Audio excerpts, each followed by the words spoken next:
इससे आप क्या समझते हो? What is disarmament? What are WMD? What are weapons of mass destruction? Nuclear weapons, biological weapons and, ठीक है। तो आइडियली तो किसी भी तरह का वेपन और weapon system, it is not good for human beings, but हमने पढ़ा है कि security is a subset of state. तो सिक्योरिटी के लिए आपको नेशन स्टेट्स को ये राइट्स तो देने पड़े कि they can have different kinds of defence systems. But ये जो तीन कैटेगरीज हैं, इनको डेवलप तो करा ह्यूमैनिटी ने, बट इन्होंने ये देखा कि यार this poses existential threat for us. बना तो दिया बट फिर डरने भी लगे, ये तो हम सबको बर्बाद कर देगा। तो ऐसे में ये कॉमन थॉट आया कि we should pursue a concept of disarmament which has two dimension. First one is कि जितने भी ये वेपन्स बन गए NBC, इनको हम एक वेरीफाइबल प्रोसेस में, टाइम बाउंड एक प्रोसेस में, we should eliminate all these weapons. तो जो भी बन गए उनको एलिमिनेट करना है, ठीक है। और सेकंड थिंग शुड बी, नए ना बने, नहीं तो पुराने खत्म करते जाओ, नए बनाते जाओ। What will be the benefit? तो पुराने खत्म करना है और नए बने ना, इसके लिए भी need a very sound treaty. ये दो चीजें मिलकर कहती हैं डिसआर्मामेंट को क्रिएट कर। अब इन तीनों में बायोलॉजिकल वेपन्स का डिसआर्मामेंट इज कंप्लीट। ये दोनों चीजों पर सारी कंट्रीज अग्री हो गई, ठीक है। केमिकल वेपन्स का डिसआर्मामेंट process is complete. The only pending thing is nuclear disarmament. ये क्यों नहीं हो पाया, इसका मैं एक ब्रीफ आपको थोड़ा सा बताता हूं। ये मैं आपको बता चुका हूं कि P5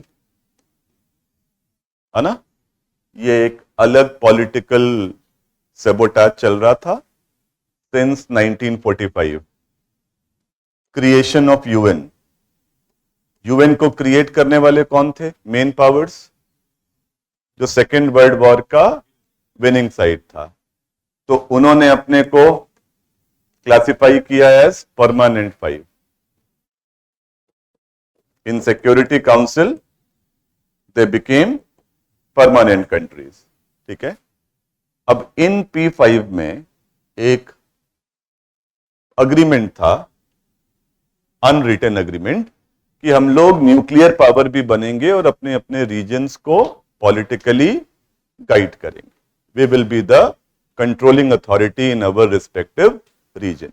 और वो तभी होगा जब हमारे पास कुछ ऐसा एक्सट्रीम वेपन होगा जिससे बाकी कंट्रीज हमको बॉस मानेंगी। तो ये सारे एक एक करके बन रहे थे N5, ठीक है। यूएस ने शुरू किया एंड फिर ऑब्वियसली रशिया ने बनाया, ब्रिटेन ने बनाया, फ्रांस ने बनाया।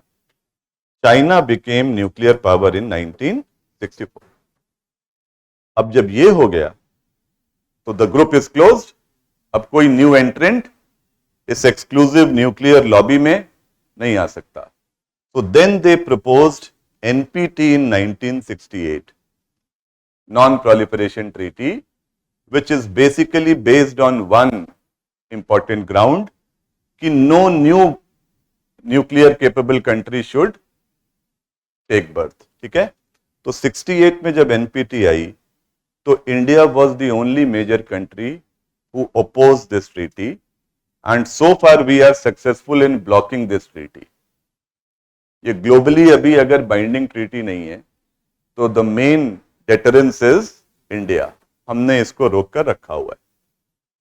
अब इससे हमको ये समझना है कि are we the only country who is not believing in nuclear डिसआर्मामेंट?